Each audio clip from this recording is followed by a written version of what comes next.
Praise the lord. దేవుని ప్రశస్తమైన నామమునకు మహిమ కలుగును గాక. ప్రియమైనటువంటి దేవుని బిడ్డలారా, ఈరోజు దేవుడు మన కొరకు ఏర్పాటు చేసిన వాగ్దానము, యెహోవాను ఆశ్రయించువారు సమస్తమును గ్రహించుదురు. సామెతల గ్రంథము 28వ అధ్యాయము 5వ వచనంలో భక్తుడు జ్ఞాని అయిన సొలొమోను తన జ్ఞానముతో కాదు కానీ దేవుడిచ్చినటువంటి జ్ఞానముతో దేవుని ఆశ్రయించువారు సమస్తమును గ్రహిస్తారు అని చెప్తున్నాడు. గమనించాలి, మనం ఎప్పుడు కూడా దేవుని ఆశ్రయించినటువంటి వ్యక్తుల వలె ఉంటే జరగబోతున్నటువంటి ప్రతిదాని విషయంలోనూ కూడా మనం చాలా జాగ్రత్త కలిగి ఉండాలి.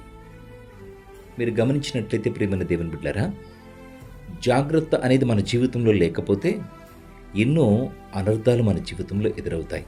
కానీ అలా ఉండకుండా దేవుని వైపు చూద్దాం.